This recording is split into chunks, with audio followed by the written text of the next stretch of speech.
আসসালামু আলাইকুম।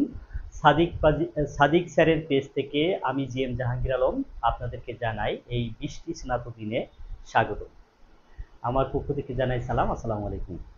আজকে এই ভিডিওতে আমরা আলোচনা করব যে আপকামিং যে শিক্ষক নিবন্ধন বা ১৯তম শিক্ষক নিবন্ধন, এই শিক্ষক নিবন্ধন পরীক্ষায় কিভাবে আপনি শূন্য থেকে প্রস্তুতি গ্রহণ করবেন। অর্থাৎ যারা একদম ফ্রেশার্স বা অনার্স সেকেন্ড ইয়ার বা থার্ড ইয়ার তারা, অথবা যারা প্রিলিতে বারবার ফেল করে এখনো পর্যন্ত নিবন্ধনের লিখিত দেওয়ার সুযোগ পাননি, তাদের জন্য এই ভিডিওটি, যে আপনি কিভাবে প্রস্তুতি নিলে নিবন্ধনে প্রিলিতে একবারেই পাশ করে যাবেন সেই প্রস্তুতি কৌশল এই ভিডিওতে থাকবে। এখানে আমি মোটা দাগে যে বিষয়গুলো একের পর এক ধারাবাহিক আলোচনা করব সেটা হচ্ছে পরীক্ষার পদ্ধতি, পরীক্ষায় সিলেবাস, পরীক্ষার যে টপিকসগুলো আসে কোনগুলো ইম্পর্টেন্ট কোনগুলো নন ইম্পর্টেন্ট।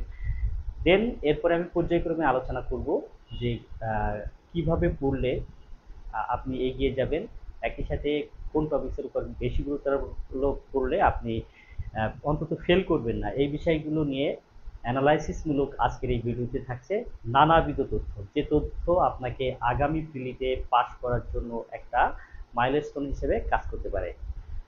সো যারা এই ভিডিওটি দেখছেন তারা অনেক বেনিফিটেড হবেন। আর যারা বারবার প্রিলিতে পাস করেন, যাদের প্রিলিতে পাস করার নিয়ে হেডেক নেই, মাথা ব্যথা নেই, তারা চাইলে এই ভিডিওটি স্কিপ করে যেতে পারেন, অথবা আপনি ভিডিওটি দেখতে পারেন যাতে আপনার যে অ্যানালাইসিস তার সাথে এটা আরও সমৃদ্ধ হবে।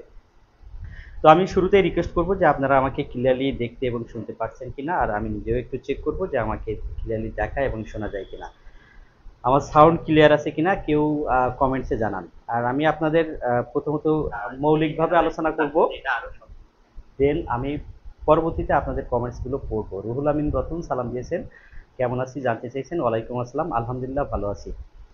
আচ্ছা, আব্রাহাম রহিম, ইব্রাহিম, আহ, মাহিনুর মানি, সবাইকে সবাই সালাম দিয়েছেন, আলহামদুলিল্লাহ। আমাদের অনেকেই লাইভে সংযুক্ত হয়েছেন। এই গুরুত্বপূর্ণ ভিডিওটি আপনি শেয়ার দেবেন এই জন্য যে সাদিক স্যার আপনাদের জন্য আমাকে অনেকটা সম্মানার্থে আমাকে এই পেজে ক্লাস নেওয়ার জন্য রিকোয়েস্ট করে এবং অনুরোধ করে আপনাদের সাথে এসেছি। সো স্যারের যদি জন্য কৃতজ্ঞতা স্বরূপ হলেও অন্তত ভিডিওটি শেয়ার দেবেন, এবং এই গুরুত্বপূর্ণ ভিডিওটি কিন্তু আপনার টাইম লাইনে থেকে যাবে, পরবর্তীতে আপনার প্রয়োজন বোধে আপনি আবারও দেখে নিতে পারবেন।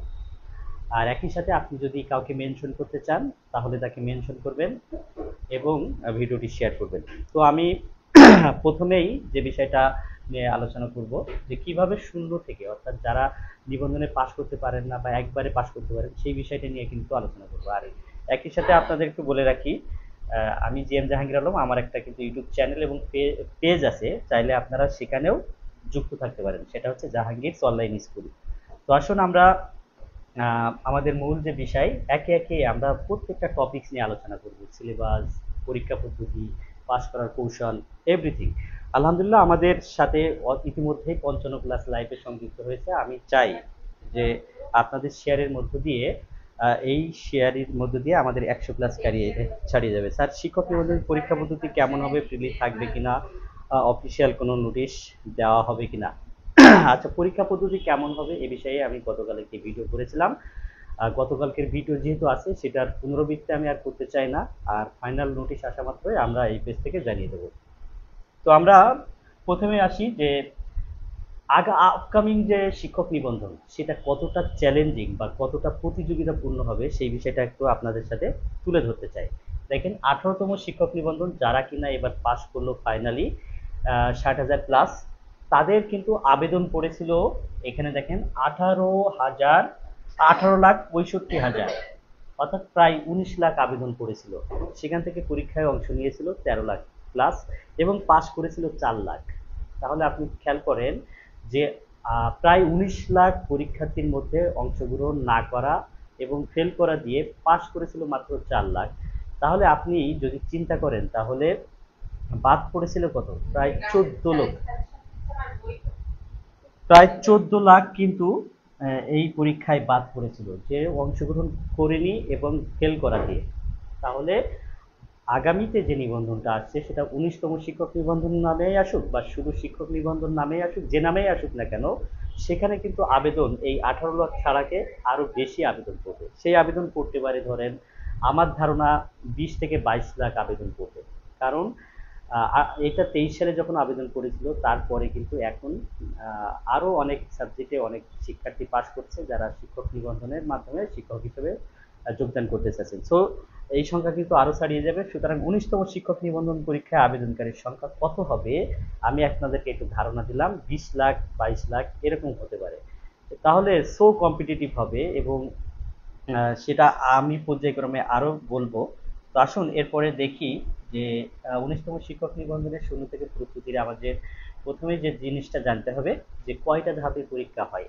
অনেকেই এই কথাটা শুনে হাসবেন, বাট যারা ফ্রেশার্স বা সেকেন্ড ইয়ার থার্ড ইয়ারে পড়ছেন তারা কিন্তু আদৌ জানে না যে পরীক্ষা কোন পদ্ধতিতে হয়। যদিও পরীক্ষা পদ্ধতি একটু চেঞ্জ আছে কিন্তু মানে ঘুরে ফিরে কিন্তু এই সিস্টেমই থেকে যাবে। পরীক্ষায় প্রথমে হয় প্রিলিমিনারি পরীক্ষা, দেন লিখিত পরীক্ষা, তারপরে মৌখিক পরীক্ষা। প্রিলিমিনারি পরীক্ষাটা নিয়েই মূলত আজকের আয়োজন, লিখিত পরীক্ষা নিয়ে অন্য কোনো ক্লাসে বলবো। কারণ প্রিলি হচ্ছে এমন একটি ধাপ যে ধাপে সবচেয়ে বেশি সংখ্যক শিক্ষার্থী তারা কিন্তু বাদ পড়ে যায়, সবচেয়ে বেশি সংখ্যক শিক্ষার্থী বাদ পড়ে যায় এই যে প্রিলিমিনারি পরীক্ষায়। তো এই প্রিলিমিনারিতে 100 নম্বরের প্রশ্ন হয়ে থাকে বাংলা, ইংরেজি, সাধারণ জ্ঞান এবং গণিত, যার পাস নম্বর হচ্ছে 40%। অর্থাৎ আপনি 100 নম্বরের মধ্যে 40 পেলে পাস। তো অনেকেই এইটাকে অবহেলা করে মনে করে 40 পাবো না, এতদিন কি লেখাপড়া শিখেছি, অনার্স মাস্টার্স পাস করেছি। তো যাদের ওভার কনফিডেন্স থাকে, যারা পড়াশোনা করে না, তারা কিন্তু এই 40 নাম্বার তারা তুলতে পারে না। হয়তো তাদের প্রিভিয়াস রেজাল্ট অনেক ভালো, মানে এ গ্রেড বা এ প্লাস, বাট নিবন্ধনে এসে ফেল করে বসে আছে, এরকম অহরহ ঘটনা আমাদের জানা আছে। তো এই প্রিলিমিনারি পরীক্ষায় আমি বললাম যে 18তম নিবন্ধনে যেখানে 19 লক্ষ আবেদন করেছিল, যারা ফাইনালি লিখিত পরীক্ষা দেওয়ার সুযোগ পেয়েছিল 4 লাখ সামথিং, তো 14 লাখই বাদ পড়েছিল এই প্রিলিমিনারি পরীক্ষাতে। আর এনটিআরসির যে কিছু পরিবর্তন আসছে সেখানে যদি এই পাস নাম্বার 40%-এর পরিবর্তে আরেকটু বাড়িয়ে দেয় তাহলে এই প্রিলিতে পাস করা আরো সো চ্যালেঞ্জিং হবে। স্যার শিক্ষক নিবন্ধনের পরীক্ষা পদ্ধতি কেমন হবে? আচ্ছা, এটা করেছি, এখন আপাতত কমেন্টস আমি পড়তে চাই না, আমি আমার মূল থিমটা অ্যানালাইসিস করব, দেন আপনাদের যদি কোনো জিজ্ঞাসা থাকে আমি সেই প্রশ্নের উত্তর দেব। তো আসুন যে এরপরে হচ্ছে লিখিত পরীক্ষা। আপনি প্রিলিতে পাশ করলেই শুধুমাত্র লিখিত পরীক্ষা দেওয়ার গ্রিন কার্ডটা আপনি পাবেন, আদারওয়াইজ আপনি পাবেন না। তো লিখিত পরীক্ষা সম্পূর্ণ আপনার স্পেসিফিক সাবজেক্টে পরীক্ষা হবে। আপনি বাংলায় পাস হয়ে থাকলে বাংলায়, ইংরেজিতে হলে ইংরেজিতে, গণিতে হলে গণিতে, রসায়ন হলে রসায়ন, এরকম আপনার স্পেসিফিক সাবজেক্টে আপনাকে 100 নম্বরের পরীক্ষা দিতে হবে 3 ঘন্টা ব্যাপী। দেন লিখিত পরীক্ষায় পাস করার পরেও ভাইভাতে আবার পাস করতে হবে, যেখানে থাকবে 20 নাম্বার।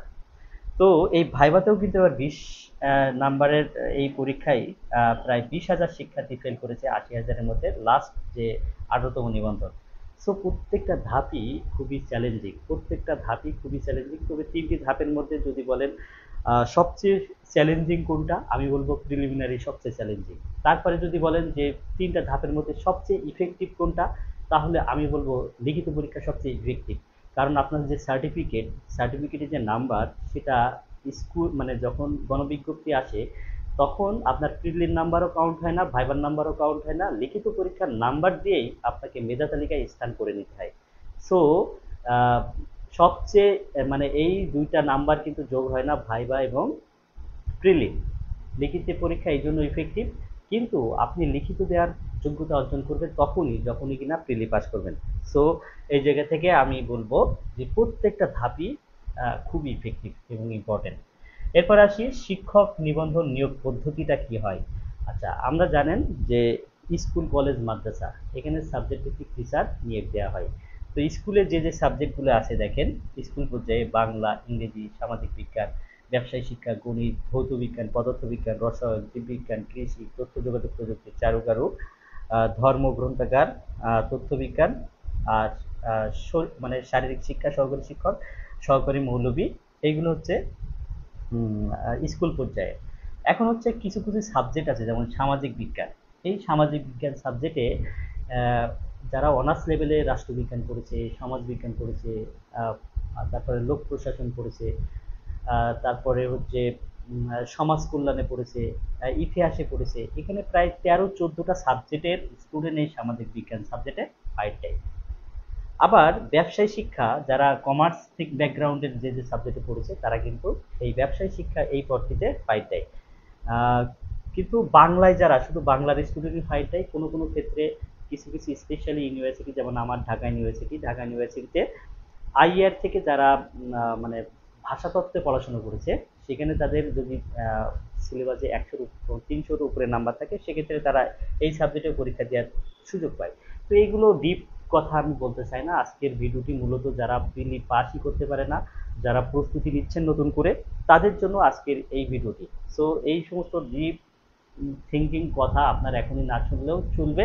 এখন কিভাবে আপনি প্রিলিতে পাস করতে পারবেন, আপনার এই সাবজেক্ট যদি থাকে তাহলে আপনি নিবন্ধন দিতে পারবেন, দিয়ে কিভাবে পাস করবেন সে বিষয়টি নিয়ে আলোচনা করি। স্কুল পর্যায়ে এই সাবজেক্টগুলো আছে। আর স্কুল পর্যায়ে 2, এখানে কিন্তু খুবই ইম্পর্টেন্ট একটা বিষয়, অনেকেই জানতো না বা জানে না। আমি নিজেও অনার্স পাস করার পরে জেনেছি স্কুল পর্যায়ে 2 নামে নিবন্ধন দিয়ে চাকরি পাওয়া যায়। সো আমি শিক্ষা রিলেটেড অনেক তথ্য রাখি, আমার নিজেরই অজানা ছিল স্কুল পর্যায়ে 2 কি। আসলে এটা যারা আলিম পাস বা সমমান এইচএসসি পাস, এইচএসসি অর্থাৎ ইন্টারমিডিয়েট পাস করেও কিন্তু আপনি চাইলে স্কুলের শিক্ষক হতে পারবেন। সেই স্কুলের শিক্ষক হিসেবে আপনার যে নামটি হবে তখন সে ট্রেড ইন্সট্রাক্টর অথবা ইবতেদায়ী মৌলভী, ইবতেদায়ী শিক্ষক, ইবতেদায়ী কারি ইত্যাদি বা পদগুলো হতে পদে আপনি চাকরি করার সুযোগ আছে। তো এটা কিভাবে আছে এটা অন্য কোনো ভিডিওতে আরো ডিপ আলোচনা করা যাবে। সালাম দিয়েছেন স্যার, দেরি হয়ে গেল। সানজিদা, দেরি হয়েছে কোনো ব্যাপার না, আপনি যেখান থেকে শুরু করেছেন সেখান থেকে দেখতে থাকুন, আশা করি অনেক বিষয় আপনাদের ক্লিয়ার হয়ে যাবে। এরপর আসি কলেজ পর্যায়ে। কলেজ পর্যায়ে যে মানে পদগুলো থাকে সাধারণত প্রভাষক বা lecturer, instructor take, instructor non tech, প্রদর্শক, এই পদগুলো। প্রভাষক আপনি বাংলায় যদি পাশ করে থাকেন তাহলে আপনি বাংলার লেকচারার, ইংলিশে পাশ করে ইংলিশের লেকচারার। ইনস্ট্রাক্টর এটা কিন্তু বিভিন্ন কারিগরি যে কলেজগুলো আছে সেখানকার ইনস্ট্রাক্টর। নন টেক ওই একই প্রতিষ্ঠানের এই ধরনের পদগুলো আপনি কলেজ লেভেলে নিবন্ধনের মাধ্যমে পাশ করতে পারেন। আচ্ছা, অনেকেই ভাবছেন যে এই কথাগুলো শুনে লাভ কি, না একদম আমি ডিটেলস সব কিছু থাকবে আজকের এই ভিডিওতে। যদিও একদম বেসিক কথাগুলো বলে আমি কিভাবে শূন্য থেকে আপনি নিবন্ধনে পাস করবেন সে বিষয়গুলো কিন্তু পর্যায়ক্রমে আসবে। খুবই ইফেক্টিভ হতে চলেছে এই লাইভটি। সো মনোযোগ দিয়ে শুনুন। বৃষ্টিস্নাত দিনে এমনিতেই বিনোদনমূলক ভিডিও দিয়ে রেখে আপনারা সময় নষ্ট করেন, না হয় আজকে শিক্ষক হওয়ার জন্য এই সময়টুকু ব্যয় করলেন, আশা করি কাজে আসবে। তো এটা এরপরে আসি যে স্কুল পর্যায়ে শিক্ষক নিবন্ধন পরীক্ষার যোগ্যতা। এখন যোগ্যতা, আপনি স্কুলে টিচার হতে চান, কি যোগ্যতা, কলেজের যোগ্যতা কি, মাদ্রাসার যোগ্যতা কি, সেই বিষয়গুলো এখানে স্পষ্টভাবে বলা আছে। দেখেন, আপনাকে স্কুল পর্যায়ে যদি শিক্ষক হতে হয়, স্কুল পর্যায়ে কিন্তু স্কুল পর্যায়ে 2 না, স্কুল পর্যায়ে শিক্ষক হতে হলে আপনাকে কমপক্ষে স্নাতক পাস হতে হবে, অর্থাৎ অনার্স বা ডিগ্রি পাস হতে হবে। তবে আপনার নিবন্ধন পরীক্ষায় আবেদনের ক্ষেত্রে আপনার শিক্ষা জীবনে যে কোনো মাত্র একটি তৃতীয় বিভাগ বা এর সমমান জিপিএর ফলাফল গ্রহণযোগ্য হবে। এর বেশি তৃতীয় বিভাগ থাকলে আপনি এই পরীক্ষায় অংশ নেওয়ার আবেদন করতে পারবেন না। অর্থাৎ আপনি যদি মানে এসএসসি, এইচএসসি এবং অনার্স তিনটার যে কোনো একটা জায়গায় থার্ড ক্লাস পেয়ে থাকেন, তাহলে আপনি শিক্ষক হতে পারবেন। কিন্তু একাধিক পরীক্ষায় মানে এসএসসি, এইচএসসি 2 জায়গায় থার্ড ক্লাস আছে আপনার, তাহলে আপনি কিন্তু এখানে শিক্ষক হওয়ার যোগ্যতা আপনার নাই। বলছে তৃতীয় শ্রেণীর বিভাগ থাকলে, অর্থাৎ একাধিক যদি তৃতীয় শ্রেণী থাকে, অথবা আপনার জিপিএ মানে থার্ড ক্লাসের জিপিএ কত নিচে, আমার সম্ভবত আমি এক্সাক্ট এই মুহূর্তে বলতে পারছি না মানে কত পয়েন্টে থার্ড ক্লাস হয়। তো এটা আমি পরে জানাতে পারবো। তো তৃতীয় শ্রেণী যদি আপনার থাকে একাধিক সাবজেক্টে মানে একাধিক রেজাল্টে, তাহলে কিন্তু আপনি পরীক্ষা দিতে পারবেন না। আরেকটা হচ্ছে অনেকেই ইতিপূর্বে ভেবেছে শিক্ষকতাই করবে না, তারা বিসিএস ক্যাডার হবে বা আদার্স অনেক কিছু হবে, কিন্তু পড়াশোনার পরিস্থিতি বা অন্য কোনো কারণে তারা হতে পারেনি। এখন এসে বলছেন যে শিক্ষক হব। তো শিক্ষক শেষ মুহূর্তে এসে সবাই শিক্ষক হওয়ার চেষ্টা করে, তো তাদের বয়স অনেকে শেষ হয়ে যায়। তো 35 বছরের বেশি যদি আপনার হয়ে যায়, তাও কিন্তু আপনি আবেদন করতে পারবেন না। বেসরকারি শিক্ষক হতে হলে আপনাকে 35 বছরের মধ্যে থেকেই আবেদনটা করতে হবে। এখন আপনার বয়স 34, 37, আপনি চাইলেও এখন আর এই লাইনে আসার আর সুযোগ নেই, আপনি অন্য পেশা গ্রহণ করে নিন।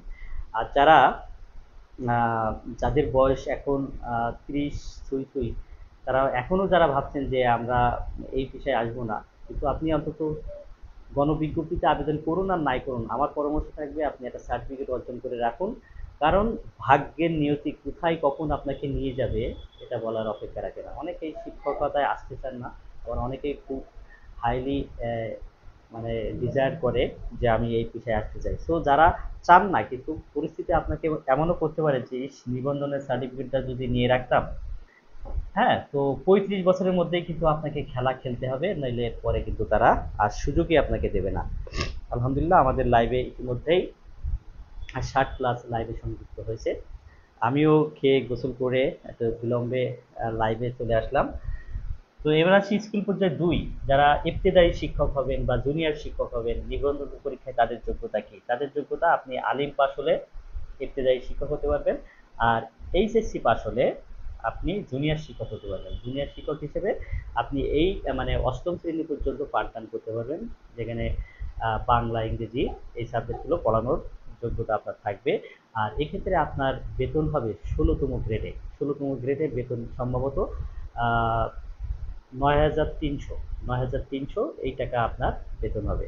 আর যারা স্কুল পর্যায়ে আসবে, তারা যারা বিএডধারী, তাদের বেসিক 16,000 টাকা দিয়ে বেতন শুরু হবে। এই হচ্ছে বিষয়। স্যার, 19তম সার্কুলার কবে হবে? এ বিষয়ে গতকালকে ভিডিও দিয়েছি, ভিডিওটি একবার দেখে নেবেন। আচ্ছা, তাহলে এদের স্কুল পর্যায়ে 2 এর যোগ্যতা হচ্ছে যে এই আলিম বা এইচএসসি, আলিম বা এইচএসসি। আচ্ছা, অনেকের এমনও সাবজেক্ট আছে যে তাদের সাবজেক্টে কিন্তু নিবন্ধন দেওয়ার সুযোগ নেই। তাদের আমি বলবো আপনারা এই যে স্কুল পর্যায়ে 2 আবেদন করতে পারেন, অথবা অন্য আরেকটা সার্টিফিকেট অর্জন করতে পারেন, যেমন শারীরিক শিক্ষা অথবা চারুকারু অথবা আইসিটি। এগুলো 1 বছরের ডিপ্লোমা করে এখন এনটিআরসি দেওয়া এখনো যায়। মেবি নতুন আইনে কি আসে সেটা দেখা যাক, তারপরে আরো ডিটেলসে বলা যাবে। আচ্ছা, নেক্সট আসি যে কলেজ পর্যায়ে প্রভাষক হওয়ার যোগ্যতা কি? কলেজ পর্যায়ে প্রভাষক হওয়ার যোগ্যতা হচ্ছে আপনার স্বীকৃত বিশ্ববিদ্যালয়তে অনার্স ডিগ্রি সহ পাস হতে হবে। স্বীকৃত বিশ্ববিদ্যালয় মিনস কি? আপনি যে মানে ইউজিসি কর্তৃক স্বীকৃত যে বিশ্ববিদ্যালয়গুলো আছে সেখান থেকে পাস হতে হবে। অনেকেই প্রাইভেটের এমন একটা ইউনিভার্সিটি থেকে পাস করেন যেগুলো আসলে স্বীকৃত কোনো প্রাইভেট ইউনিভার্সিটি না, যেগুলোর সার্টিফিকেট কিন্তু তারা মূল্যায়ন করবে না। যেমন আগে দারুল এহসান থেকে যারা পাস করেছে, প্রথম দিকে তাদের ওটাকে গ্রহণ করেছিল, মাঝখানে ওটা বাদ দিয়ে দিয়েছে, এখন আবার নাকি ওটা অ্যাকসেপ্ট করছে। সো এরকম আরও red signal university, private university আছে, যেগুলো থেকে যদি আপনি পাস করে থাকেন তাহলে কিন্তু আপনার স্বীকৃত বিশ্ববিদ্যালয় হতে হবে। আর জাতীয় বিশ্ববিদ্যালয়ের আন্ডারে আপনি যে কোনো কলেজে থেকে পাস করলে নো ডাউট, এতে কোনো ডাউট নেই। আমি জাস্ট স্বীকৃত বিশ্ববিদ্যালয়ের ক্ষেত্রে এই বিষয়টা বললাম। আর অনার্স ডিগ্রি হলেই আপনি স্নাতক দিতে পারবেন, আর স্নাতকোত্তর থাকলেও তো কিন্তু ভালো। এক্ষেত্রেও কলেজের টিচার হতে গেলেও আপনাকে সর্বোচ্চ বয়স 35 হতে হবে, সর্বোচ্চ বয়স 35 হতে হবে। দেন আসি যে শিক্ষক নিবন্ধন পরীক্ষা সিলেবাস। এখন আমি কিন্তু প্রস্তুতির দিকে যাব, একে একে খুব মনোযোগ দিয়ে শুনতে হবে। যারা বারবার ফেল করেন অথবা যারা নতুন আছেন, তারা কিভাবে পাস করতে পারেন। প্রথমে আপনাকে যে বিষয়টা জানতে হবে সিলেবাস। আমি আগেই বলেছি যে নিবন্ধনের 4টা বিষয়ে পরীক্ষা হয়ে থাকে সাধারণত: বাংলা, ইংরেজি, সাধারণ জ্ঞান এবং গণিত। তো এখানে কিন্তু 40% নাম্বার স্টুডেন্টরা তুলতে পারে না, কিন্তু আপনি একক কোনো সাবজেক্টে পাস করতে হয় না এখানে। ধরেন আপনি গণিত তেমন কিছুই পারেন না, কিন্তু গণিত বাদে অন্য জায়গায় যদি আপনি 40% নাম্বার পেয়ে যান, তাও কিন্তু আপনি পাস। সো এমন একটি সাবজেক্ট হচ্ছে বাংলা। বাংলা এই সাবজেক্টটা আমি মনে করি এখান থেকে কিন্তু মানে 25 নাম্বারের অন্তত 20 নাম্বার তোলা কিন্তু খুবই সহজ। কিভাবে সহজ? আমি বাংলা কয়েকটা ক্লাস নিয়েছি, আগামীতে আরও ক্লাস নেব। তো এই জায়গা থেকে আপনাকে এমন কিছু টপিকস আছে যেগুলো হচ্ছে নেভার মিসিং টপিকস। এমন কিছু টপিকস আছে নিবন্ধনের প্রশ্ন হয়ই, তাহলে সেই টপিকসগুলোকে আপনাকে আগে অ্যানালাইসিস করে বের করতে হবে। যেমন আমি একটা টপিকসের কথা বলি, যেমন কারক, সমাস, তারপরে হচ্ছে সন্ধি। এই টপিকসগুলো থেকে নিবন্ধনের প্রশ্ন হয়নি এমন একটা নিবন্ধন আপনি একটু দেখাতে পারবেন না। সো কিছু টপিকস আছে নেভার মিসিং টপিকস। এখন এই নেভার মিসিং টপিকস বুঝলেন যে হ্যাঁ এখান থেকে প্রশ্ন হবে, বাট আপনারা অনেকেই আছেন না বুঝে মুখস্থ করতে থাকেন তোতা পাখির মতো। তো যারা তুতা পাখির মতো মুখস্থ করতে থাকেন তাদের অবস্থা পরীক্ষার হলে ঘাম ছুটে যাওয়ার মতো অবস্থা হবে। সো আপনাকে মুখস্থ তো করতে হবে, কিছু টপিকস আছে যেমন বাগধারা, এক কথায় প্রকাশ, এগুলো এগুলো হচ্ছে মেমোরাইজিং পার্ট। বাট কিছু আছে লার্নিং পার্ট যেগুলো আপনাকে শিখতে হবে। এরকম লার্নিং পার্ট যেগুলো শিখতে হবে সেই টপিকসগুলো কিন্তু আপনাকে সুন্দরভাবে, যে রুলস আছে তার মধ্য দিয়ে শিখতে পারলেই আপনি ওটা মনে রাখতে পারবেন। সাপোজ আমি লাস্ট যে বিষয়টা নিয়ে আলোচনা আগামীতে ক্লাস নেব, সমাস। সমাসের মানে এটা কেন এই সমাস আপনি যদি না জেনে থাকেন তাহলে কিন্তু পরীক্ষার হলে আপনি মনে রাখতে পারবেন না। কারণ সমাস অধ্যায়ে অন্তত আপনার 200 ইম্পর্টেন্ট এমসিকিউ আছে। 200 ইম্পর্টেন্ট এমসিকিউ আছে, কোনোটা প্রাদি সমাস, কোনোটা ব্যতিহার বহুব্রীহি সমাস, কোনোটা কর্মধারায় সমাস, কোনোটা হচ্ছে রূপক তৎপুরুষ সমাস। তাহলে আপনি এই কতগুলো মনে রাখবেন, কতগুলো মনে রাখবেন?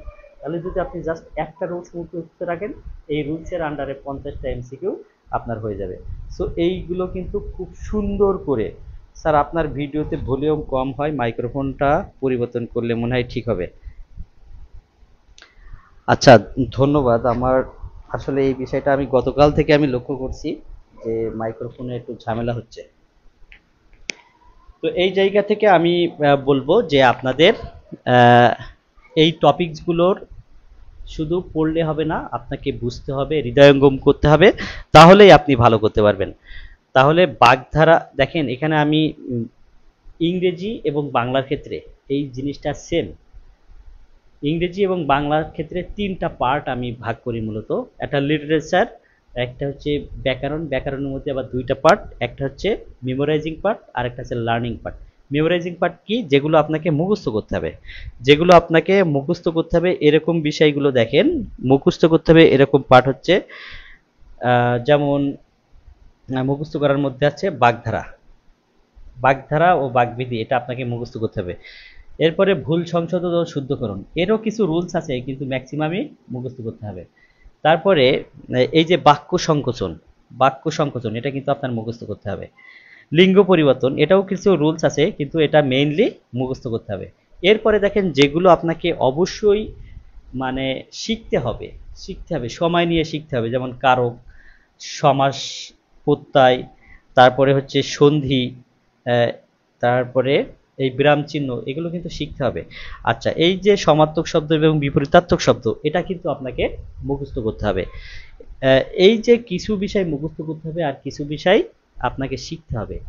এখন পড়ার সময় আপনাকে যে বিষয়টা খেয়াল করতে হবে, যে যে বিষয়গুলো 3 ধরনের টপিকস আছে। একটা হচ্ছে মানে মোস্ট ইম্পর্টেন্ট, এম আইতে মোস্ট ইম্পর্টেন্ট, আর শুধু আইতে ইম্পর্টেন্ট, আর এল আইতে লেস ইম্পর্টেন্ট।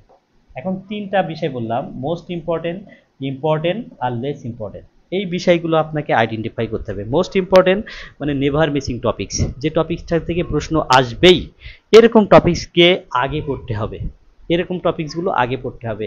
দেন হচ্ছে ইম্পর্টেন্ট, তারপরে পড়তে হবে। আর লেস ইম্পর্টেন্ট, কোনো একটা নিবন্ধনে এসেছে তো আর এক নিবন্ধনে আসেনি, সেগুলোও পড়তে হবে কিন্তু কম গুরুত্ব দিয়ে পড়তে হবে। এমনও হয় যে যে ধরেন আমি যদি সাধারণ জ্ঞানের কথাই বলি,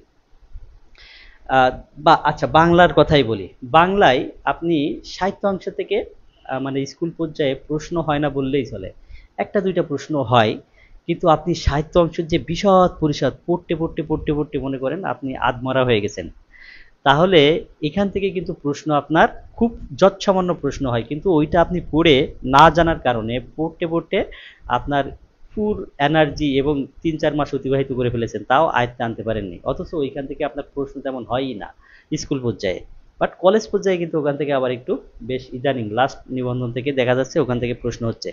সো আপনি এই বিষয়টা না জেনে এরকমভাবে পড়তে থাকলেন তাহলে কিন্তু আপনার পড়াটা অত বেশি ইফেক্টিভ হবে না। সো পরীক্ষার সময় দেখা যাবে যে আপনি পড়েছেন অথচ কমন নেই, এরকম বিষয়টা। তাহলে মোস্ট ইম্পর্টেন্ট, ইম্পর্টেন্ট এবং লেস ইম্পর্টেন্ট, এটাকে আপনাকে বাছাই করতে হবে। এটা যদি আপনি বাছাই করতে পারেন নিজে ভালো, আর না পারলে আপনাকে অফলাইনে হোক অনলাইনে হোক যে কোনো কোচিংয়ে যারা আপনার কাছে ভালো লাগে তাদের কাছ থেকে জেনে নিতে হবে, অ্যানালাইসিসগুলো জেনে নিয়ে আপনি সেই অনুযায়ী পড়াশোনা করবেন।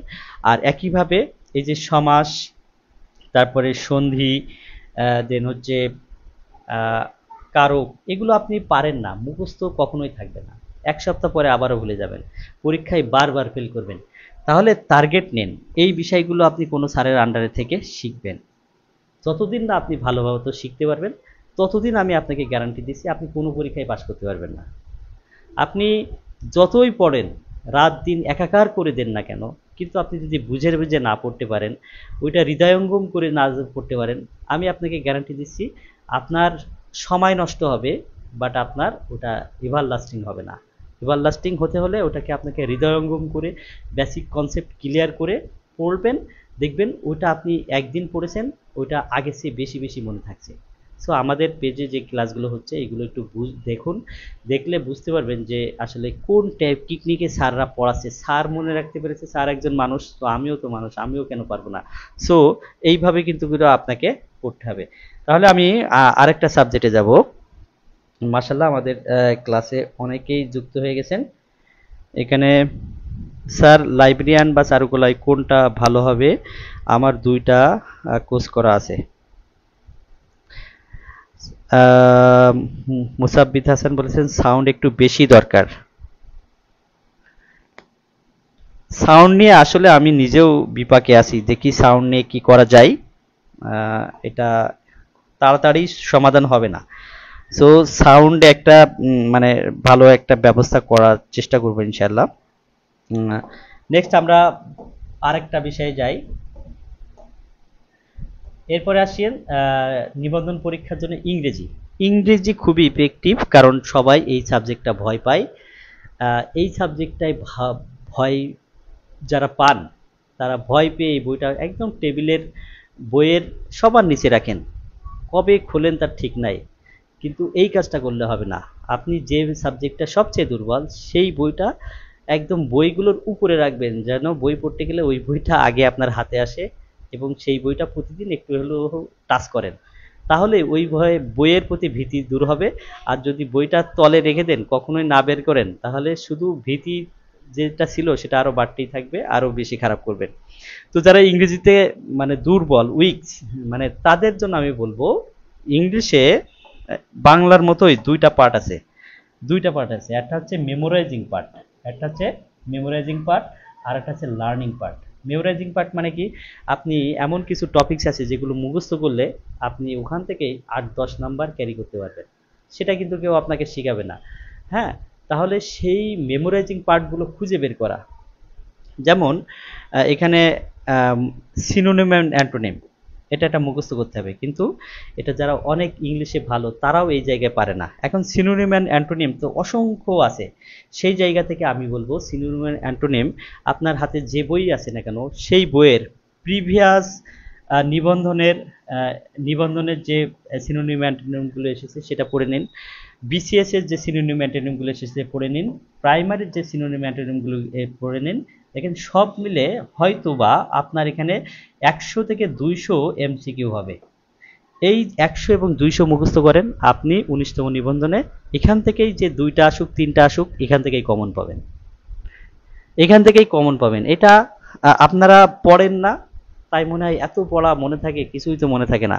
আর সিনোনিম অ্যান্টোনিম মনে রাখার জন্য আমি ইউনিভার্সিটি বা আমি যখন চাকরি প্রস্তুতি নিতাম তখন যে কাজটা করতাম, আমি প্রতিদিন 10টা করে ওয়ার্ড, আমার একটা ফ্ল্যাশ কার্ড ছিল। ফ্ল্যাশ কার্ড মানে হচ্ছে ডাক্তাররা দেখবেন ছোট ছোট প্যাডের মতো রাখে, মানে ওষুধের নাম লিখে দেয় নার্সদের কাছে, একটা করে ছেড়ে দেয়।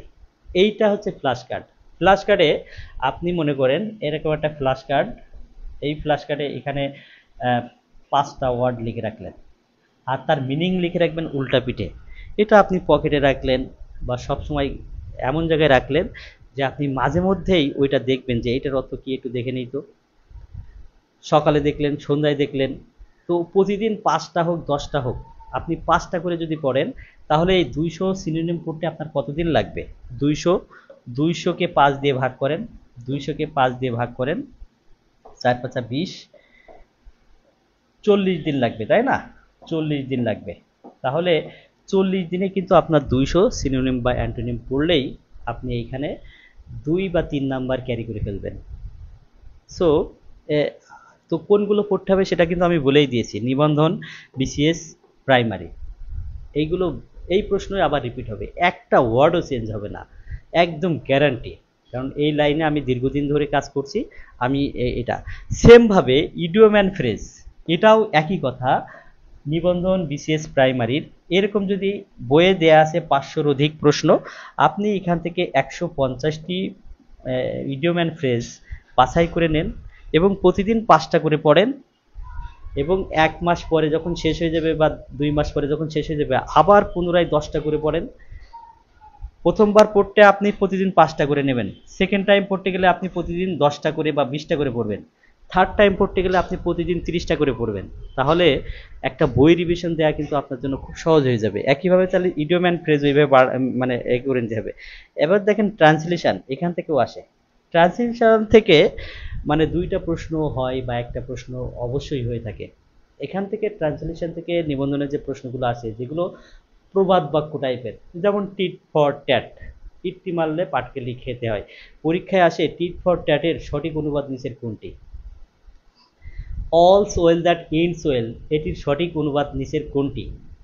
তাহলে যেগুলো এই প্রবাদ বাক্য টাইপের এই ধরনের প্রশ্নগুলো পরীক্ষায় বারবার আসে।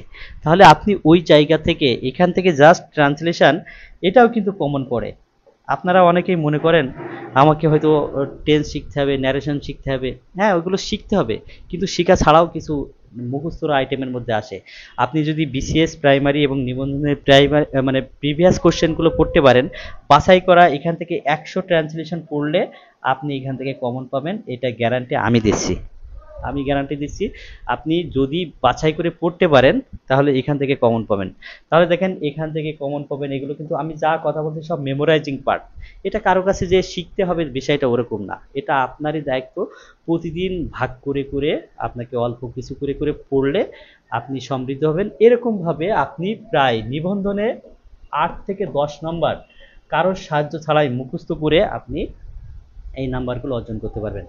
তাহলে এখানে আমি যদি 10 নম্বর নিজের যোগ্যতা অর্জন করতে হয়, আরও 15 নম্বর থাকে। এই 15 নাম্বার যদি আপনি নিজে পারেন ভালো, না পারলে আপনার ওই একইভাবে যে স্যার এই বিষয়ে এক্সপার্ট তাদের সাহায্য নিতে হবে। যেমন যেমন হচ্ছে এই যে ট্রান্সফরমেশন অফ সেন্টেন্স, এটা আপনি কিভাবে অ্যাফারমেটিভ থেকে নেগেটিভ করতে হয়, কিভাবে সিম্পল থেকে কমপ্লেক্স করতে হয়, কিভাবে অ্যাক্টিভ থেকে প্যাসিভ করতে হয়, এইগুলো যদি আপনি না পারেন তাহলে এটা স্যারেদের কাছে শিখতে হবে। এটা স্যারেদের কাছে শেখা ছাড়া কোনো উপায় নেই। আর আপনি নিজে থেকে শিখতে গেলে হয়তো আপনার অনেক সময় লাগবে। এরপর আসে right form of verb. Right form of ভার্বের প্রায় 65টা রুলস আমার জানা আছে। তো এইখান থেকে 65টা রুলসই যে আপনার জন্য ইম্পর্টেন্ট তা কিন্তু না। এর মধ্যে মোস্ট ইম্পর্টেন্ট, ইম্পর্টেন্ট এবং লেস ইম্পর্টেন্ট আছে। আপনি মোস্ট ইম্পর্টেন্ট 20টা অন্তত একদম আয়ত্তে রাখতে হবে, এবং প্রত্যেকটা রুলসের আন্ডারে অন্তত 5টা 6টা করে এক্সারসাইজ আপনাকে খুঁজে বেছে পড়ে ফেলতে হবে। তাহলে এই রাইট ফর্ম অফ ভার্ব থেকে 2টা বা 3টা প্রত্যেকবারই পরীক্ষায় প্রশ্ন আসে। এইভাবে করে কিন্তু আপনি যদি পড়তে পারেন, এবং ভাগ করে করে নিতে হবে, যে আপনার নিজেকে টার্গেট দিতে হবে যে আমি এই সপ্তাহের ভিতরে রাইট ফর্ম অফ ভার্বস আমি শেষ করবই করব। আগামী সপ্তাহে আমি শেষ করব। ধরেন ফিল ইন দ্য ব্ল্যাঙ্কসের আরও কিছু, এই যে অ্যাপ্রোপ্রিয়েট প্রিপোজিশন, অ্যাপ্রোপ্রিয়েট ওয়ার্ড, এইগুলো দিয়ে আরেকটা সপ্তাহে আমি টার্গেট নিতে হবে, নিজেকে টার্গেট দিতে হবে যে আমি এই সপ্তাহে এটা শেষ করব।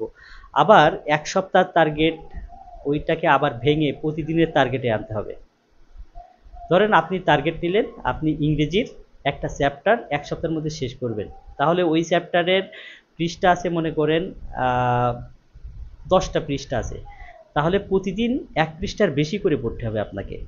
তাহলে প্রতিদিন 1 পৃষ্ঠার বেশি করে আপনি আসলে পড়তে পারছেন কিনা সেটা আবার নিজেকেই প্রশ্ন করতে হবে, যে আমি আজকের দিনে যে 1 সপ্তাহে যে এই টপিকটা শেষ করতে চেয়েছি, আমি আজকের দিনের যে আমার যে টার্গেট সেটা ফিল আপ করতে পেরেছি কিনা। তাহলে এইভাবেই আপনাকে এগিয়ে নিতে হবে, এবং শুধু পড়ে গেলেন তাও হবে না, সেইটা পড়া জিনিসের উপর আবার মডেল টেস্ট দিতে হবে, অথবা ছোট ভাই থাকুক বড় ভাই থাকুক তাকে দিয়ে আপনাকে প্রশ্ন করাতে হবে যে তুমি আমাকে প্রশ্ন করো, দেখো তো আমি এই টপিকসটা পারছি কিনা। ধরেন আপনি 150টা ফ্রেজ অ্যান্ড ইডিয়মস পড়েছেন, এটা আপনার আসলেই মনে আছে কিনা এটা যাচাই করা দরকার না? অবশ্যই দরকার। সেজন্য কি করবেন, যেমন আমার ইউনিভার্সিটির আমি কথা বলি, আমার রুমে আমি 4 জন থাকতাম। আমার ঢাকা ইউনিভার্সিটির হল বঙ্গবন্ধু শেখ মুজিবুর রহমান হলের 441 নম্বর রুমে থাকতাম। তো ওখানে মহসিন ভাই ছিল, ব্রাহ্মণবাড়িয়ায় বাড়ি। ভাই এখন হচ্ছে বাংলাদেশ ব্যাংকের এডি, অ্যাসিস্ট্যান্ট ডিরেক্টর। তো ভাই আমাকে বলতো, জাহাঙ্গীর তুমি আমাকে এই 10 পৃষ্ঠার মধ্যে প্রশ্ন জিজ্ঞাসা করো। আমি বলছি, ভাই আমি পারবো না। ভাই তখন বলতো, আচ্ছা ঠিক আছে, বিকালের নাস্তাটা তোমাকে করাবো যদি তুমি আমাকে কোনো জায়গায় আটকে দিতে পারো। তখন দেখেন ভাই এমন একটা টিক্স খাটাতো যে ভাইয়ের কাছ থেকে বিকালের নাস্তা খাওয়ানোর জন্য ওই 10 পৃষ্ঠার মধ্যে সবচেয়ে কঠিন প্রশ্নটা আমি ধরার চেষ্টা করতাম। ভাইকে হয়তো 15টা 20টা 30টা প্রশ্ন করতাম, ভাইকে আটকাতে পারতাম না, কিন্তু আমি চেষ্টা করতাম আটকানোর। আর ভাইও কিন্তু এটা চ্যালেঞ্জ হিসেবে নিত যে জাহাঙ্গীরের কাছে আমি হারবো না, হারলে তো আমার আজকের দিনের বিকালের অন্তত 30 টাকা 40 টাকা নাস্তা তাকে খাওয়াতে হবে। সো এরকম আপনার বাড়ির ছোট কেউ যদি থাকে যে পড়াশুনো করে, তাকে তাকে এই চ্যালেঞ্জটা ছুড়ে দেবেন। আপনি তার কাছে হেরে গেলে আপনার টাকা লস যাবে, এই ভয়ও হলেও আপনাকে পড়তে হবে। সো এইভাবে করে কিন্তু এই ইংলিশের প্রত্যেকটা টপিকস আপনি যদি শেষ করতে পারেন, আমি বিশ্বাস করেন আপনি নিবন্ধন তো চোখের পলকে পাস করবেন, এমনকি প্রাইমারি বিসিএস এর জায়গায় মতো আপনি টিকতে পারবেন, আমার দৃঢ় বিশ্বাস। আপনারা অনেক পলিসি টিপস ট্রিক্স এগুলো জানেন শোনেন কিন্তু মানেন না, এই হচ্ছে আসল বিষয়। আপনারা অনেকেই আমার এই কথাগুলো শুনবেন, দুদিন পরে এটা সব ভুলে যাবেন। কিন্তু তারপরেও আমি এখন থেকে যেহেতু সাদিক স্যারের পেজে আসতেছি, নিয়মিত আসার চেষ্টা করব। যদি আপনারা এইভাবে লাইভে আমাকে সঙ্গ দেন, মাশাল্লাহ, যারাই আপনারা আমার লাইনে ছিলেন এখনো পর্যন্ত তারা আমার কথাগুলো খুব ইফেক্টিভলি শুনছেন, এটাই হচ্ছে আমার জন্য বড় পাওয়া। আমি আসলে অনলাইনে কি বলবো, অনলাইনে সে অফলাইনে ঢাকাতে প্রায় 8-10 বছর কোচিং জগতের সাথেই ছিলাম, চাকরি হওয়ার আগ অবধি পর্যন্ত। সো এরকম বিভিন্ন সিচুয়েশনের চড়াই উতরাই পেরিয়ে আসার কারণে এই অভিজ্ঞতার সঞ্চারগুলো হয়েছে, যেটা আপনাদের সাথে শেয়ার করতে পারছি। সো আমি এখান থেকে কিন্তু বলেই দিলাম যে কিছু মেমোরাইজিং পার্ট আছে যেগুলো আপনি প্রতিদিন খণ্ড খণ্ড করে ছোট ছোট করে 8-10টা করে পড়ে পড়ে নিজেকে এগিয়ে নেবেন। আর লার্নিং পার্ট যেটা বললাম, সেটা সাদিক স্যারের মতো বস ইংরেজি শিক্ষকের কাছ থেকে হোক বা অন্য কোনো স্যারের কাছ থেকে হোক, এই টপিকসগুলো শিখে নেবেন। যে কি টপিকস, যে ট্রান্সফরমেশন অফ সেন্টেন্স, তারপরে change of parts of speech, কিভাবে নাউন থেকে অ্যাডজেক্টিভ হয়, অ্যাডজেক্টিভ থেকে অ্যাডভার্ব হয়, অ্যাডভার্ব থেকে কিভাবে নাউন করা হয়, এই চেঞ্জিংটা কিভাবে হয়, এই সমস্ত কৌশল। তারপরে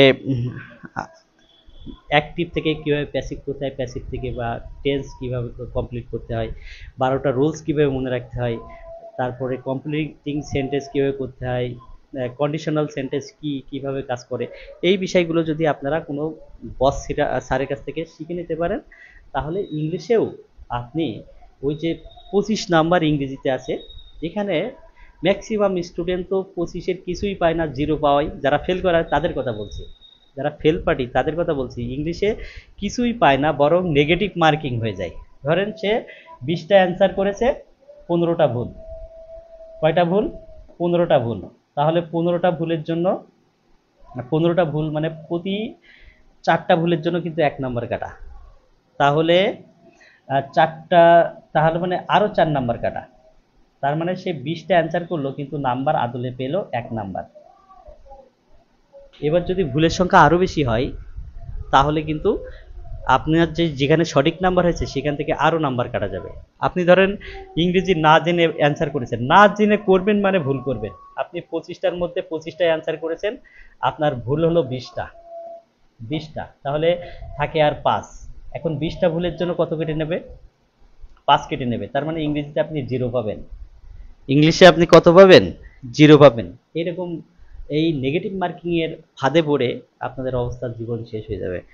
সো অনেক বকবাগানি হয়ে গেল এই বিষয়ে, এগুলো দরকারি, যারা ফ্রেশার্স তাদের এই কথাগুলো শোনা খুবই জরুরি বলে মনে করছি।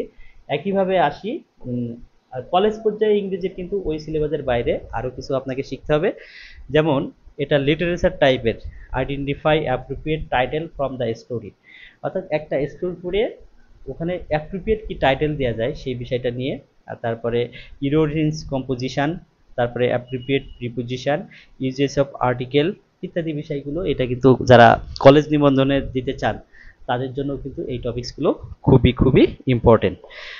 আসলে অনেক বিষয় আলোচনার, একটা পর্বে এই বিষয়টা শেষ হবে না। আমি আরো পর্বে নিবন্ধনের শূন্য থেকে প্রস্তুতি কৌশল নিয়ে আলোচনা করব, আরো গভীরে যে কিভাবে পড়তে হয় সে বিষয়গুলো নিয়ে আলোচনা করব। আজকে আমি জাস্ট রাফ আলোচনা করে যাই। এরপর আসি গণিত। গণিত একটা আতঙ্কের নাম, অনেক স্টুডেন্টের কাছে গণিত একটা আতঙ্কের নাম।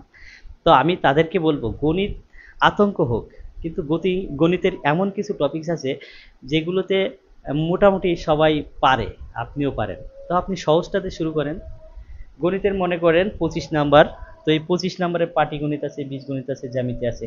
যেটা আপনার কাছে সহজ লাগে, যেটা আপনার কাছে সহজ লাগে সেখান থেকে শুরু করেন। আপনার টার্গেট নেন গণিতে আপনি 25 পাওয়ার দরকার নেই, যারা উইক তাদের কথা বলছি। গণিতে আপনি ধরেন আপনি ত্রিভুজ, চতুর্ভুজ, কোণ, তারপরে ক্ষেত্রফল নির্ণয়, বৃত্তের সমাধান, এইগুলো যে সবগুলো পারেন না তা তো না। ধরেন আপনার কাছে বৃত্তটা কঠিন লাগে, তাহলে বৃত্তটা একটু রেখে দেন। ত্রিভুজটা থেকে যে প্রশ্নটা আসবে এখান থেকে যেন আপনি পারেন, সেই জন্য ত্রিভুজ অধ্যায়ের যেটা পারেন সেটা বেশি বেশি প্র্যাকটিস করে নেন। চতুর্ভুজ আপনি পারেন, এটা একটু বেশি বেশি প্র্যাকটিস করে নেন। তাহলে জ্যামিতির থেকে যে 5 নাম্বার বা 6 নাম্বার আসবে সেখান থেকে আপনার কনফিডেন্স যেন থাকে আমি অন্তত 3 এখান থেকে অ্যান্সার করতে পারি সহজগুলো দিয়ে। আপনার তো 100-র মধ্যে 100ই পাওয়া লাগবে না, তাই না? 40 পেলেই এনাফ। কিন্তু আমি বলি 40-এ 40 যারা হিসাব করে আসবে যে আমার 40 থাকবে, সে কিন্তু পাস করতে পারবে না। আপনি বাসায় এসে হিসাব করে দেখলেন আপনার 40-এ 41 থাকে, সে ফেল করবে। কেন জানেন? আপনি যেটা সঠিক ধরেছেন, এনটিআরসি সেটা সঠিক ধরেছে কিনা তা সেটা ডাউট আছে। সো আপনি অলওয়েজ 10 নম্বর লিড রেখে হিসাব করতে হবে। আপনি পরীক্ষা দিয়ে দেখবেন যদি আপনার হিসাব করে হয় 50, তাহলেই আপনি পাস করবেন। 40-এ যদি পাস হয় অন্তত 10 নাম্বার লিড রেখে হিসাব করতে হবে। অনেকেই চিন্তা করে আমি পরীক্ষা দিয়ে এসেছি, আমার তো 42 হবে, আমি তো নিবন্ধনে নিশ্চিত পাস। রেজাল্টের পরে ফেল আসলো, তখন সে নিজে নিজে বলে যে আমি রিড করব, এই করব, আমার তো 42 হয়, আমি তো হিসাব করে দেখেছি, ওই সাদিক স্যারের পেজের অ্যান্সার থেকে মিলাইছি, আমি তো উমুক যে পেজ থেকে মিলাইছি, উমুক স্যারের কাছ থেকে মিলাইছি, আমার 42 থেকে আমার ফেল আসলো কেন? আরে ভাই, আমরা যে অ্যান্সার দিয়েছি সেই অ্যান্সার এনটিআরসি নেইনি, গ্রহণ করেনি। তাহলে তাদেরকে কি আমরা যে চ্যালেঞ্জ করব, নাকি আপনি চ্যালেঞ্জ করার সুযোগ আছে? এই জন্য সবসময় আপনি যে নাম্বার পাবেন তার চেয়ে আরও 5-6 বেশি লিড না ধরে হিসাব না করলে আপনি নিশ্চিত ফেল। সো যে কথা বলছিলাম যে গণিতে ভালো করার জন্য যে সহজ টপিকস তো আপনার কাছে সবই কঠিন না। আপনি তো গুণ পারেন, ভাগ পারেন, যোগ পারেন, এইগুলো যেগুলো যেখানে আছে সেই টপিকসগুলো, যেমন গড় অধ্যায়টা খুবই সহজ, তাই না? এইটা থেকে আপনি এই অঙ্কগুলো করে ফেলেন। লসাগু গসাগু এটা অধ্যায় সহজ আছে, সুদের অঙ্কটা সহজ আছে। ধরেন আপনার কাছে লাভ ক্ষতি খুব কঠিন লাগে, তাহলে এটা থাক। তারপরে শতকরার অঙ্কটা কঠিন লাগে, এটা একটু থাক। অনুপাতটা একটু সহজ আছে, এটা একটু করি। তাহলে সহজগুলো দিয়ে শুরু করেন। আপনি আগে কি করেন, আরে ওটা তো পারি, ওটা থাক, কঠিনটা দিয়ে শুরু করেন। কঠিনটা দিয়ে শুরু করে সহজটাও হয় না। সো আমি বলবো সহজ দিয়ে হলেও নিজের চেষ্টা করুন। এখন অনলাইনে অনেক টিচার আছে, তাদের হেল্প নিন, বিভিন্ন পেজ থেকে সাহায্য নিন। আর আমি আমার জাহাঙ্গীর অনলাইন স্কুল, এখানে নিয়মিত গণিত ভিডিও আপলোড করি, খুব সহজে শেখানোর চেষ্টা করি। এই পেজটি এবং ইউটিউব চ্যানেলটি ফলো করে রাখতে পারেন, সেখান থেকে সহজে শিখতে পারবেন। তো একইভাবে দেখেন জ্যামিতির কিছু টপিকস আছে খুবই সহজ, সূত্রের সাহায্য, যেগুলো সহজ সূত্র দিয়ে প্রয়োগ করা যায় সেইগুলো। তাহলে আপনার 25-এর মধ্যে দেখবেন এখানে 10-12টা অধ্যায় আছে যেগুলো আপনি 10-12 নাম্বার খুব সহজে অর্জন করতে পারেন। আর বাকি যে আরও 15 নাম্বার, এটা হচ্ছে হয়তো খুবই কঠিন। সেই কঠিন টপিকস না হয় আপনি আস্তে ধীরে করলেন। তবে সহজ দিয়ে সহজ শুরু করার জন্য আমি আপনাদেরকে রিকোয়েস্ট করব। আচ্ছা স্যার, সার্টিফিকেট ও এনআইডি একই থাকতে হবে? আপনাদেরকে বলি, আমিনুল ইসলাম, আপনি হয়তো নিয়ে ষষ্ঠ কোনো বিজ্ঞপ্তিতে আবেদন করবেন। বাংলাদেশে 99% মানুষের এনআইডিতে ভুল আছে। আমি জিএম জাহাঙ্গীর আলম, আমার এনআইডিতে ভুল আছে। সো এনআইডিতে যদি আপনার মেজর ভুল না থাকে তাহলে চেঞ্জ করার দরকার নেই। যেমন আমার এনআইডিতে কি ভুল ছিল, আমার বাবার নামের সাথে আমার নামের ভুল ছিল। আমার বাবা লেখে মোহাম্মদ আশরাফ আলী, কিন্তু আমার এনআইডিতে লেখা আছে শুধু আশরাফ আলী। সো এরকম যদি ছোট ভুল থাকে তাহলে কোনো সমস্যা নেই, এগুলোতে আটকাবে না, কোনো সমস্যা নেই। আর একটা বিষয় হলো, আপনার এনআইডির সাথে যদি আপনার অল একাডেমিক সার্টিফিকেটের সব কিছু মিল থাকে তাহলেও কোনো ধরনের দুশ্চিন্তা করার দরকার নেই, কোনো ধরনের দুশ্চিন্তা করার দরকার নেই। আপনার এনআইডির সাথে আপনার অল একাডেমিক সার্টিফিকেটের সব কিছু মিল থাকলে সমস্যা নেই। আপনার বাবা মার নামের বানানে ভুল বা মোহাম্মদ আছে বা নেই, এটা তাদের এনআইডির সাথে আপনার সার্টিফিকেটের বা আপনার এনআইডির মিলছে না, এই ভুল কোনো ভুলের মধ্যে কাউন্ট হবে না। আমার নিজেরও ভুল আছে, সো আমি এই ভুল দিয়ে কিন্তু নিবন্ধন, স্কুল কলেজ দুটাই পাস, এখানে চাকরি করা লাগেনি আলহামদুলিল্লাহ। আমি সরকারি প্রাইমারিতে ছিলাম, এখন নন ক্যাডার হিসেবে আরেকটা সরকারি চাকরিতে আছি। সো আমার যেহেতু আটকায়নি, আপনাদেরও আটকাবে না। আর যদি ভুল থাকে একটা ভুল সংশোধনের আবেদন করে রাখুন, পুলিশ ভেরিফিকেশনে যখন আসবে বলবেন যে এই ভুলটা সংশোধনের জন্য দিয়েছি। ওনাদের সংশোধনে আসতে আসতে আপনার চাকরি হয়ে যাবে, সমস্যা নেই। আচ্ছা, আরো তো অনেক বিষয় আছে, আজকের লাইভটা অনেক লং হয়ে যাচ্ছে। আমি এই বিষয়ে দ্বিতীয় পর্ব করতে চাই, আপনাদের মতামত জানতে চাই। নিবন্ধন প্রস্তুতির দ্বিতীয় পর্ব, শূন্য থেকে প্রস্তুতির দ্বিতীয় পর্ব আজকে। আর আসলে এখন অফলাইনে আমার একটা ব্যাচ আছে, স্টুডেন্টরা চলে আসবে একটু পরেই পড়তে। সো এই জন্য আমি আজকে লাইভটা এখানে শেষ করছি। আপনাদের যদি কোনো প্রশ্ন থাকে, আর শূন্য থেকে নিবন্ধন প্রস্তুতির বিষয়ে কোনো প্রশ্ন থাকে বা অন্য কোনো বিষয়ে প্রশ্ন থাকে, আমি আপনাদের উত্তর দেওয়ার চেষ্টা করব। আচ্ছা, ফুয়াদ চৌধুরী বলছেন, স্যার 19তম নিবন্ধন লিখিত এর প্রস্তুতি কিভাবে নেব? আচ্ছা, লিখিত এটা নিয়ে অন্য একটা ভিডিওতে আমি বলবো যে কিভাবে খাতায় কোন কোন বিষয়গুলো আপনি মেনটেন করে লিখলে বেশি নাম্বার পাওয়া যায়, এই বিষয়গুলো নিয়ে আমি একটা ভিডিও করার চেষ্টা করব। স্যার নেগেটিভ মার্ক কি থাকবে? হ্যাঁ, নেগেটিভ মার্ক ছিল, আবারও থাকবে আশা করি। আচ্ছা, একজন স্যার ইবতিদায়ী শিক্ষক নিবন্ধন দিতে হলে কোন বইটি ফলো করব? বাংলাদেশের অলমোস্ট বই প্রায় একই রকম। হ্যাঁ, যে কোনো একটা বই নিতে পারেন, যে কোনো বই একটি নিতে পারেন, কিন্তু পড়াটা আপনাকে গুছিয়ে নিতে হবে। বাংলাদেশের ম্যাক্সিমাম বই এ বই থেকে কপি করে আরেক বই তৈরি করা, এরকমই।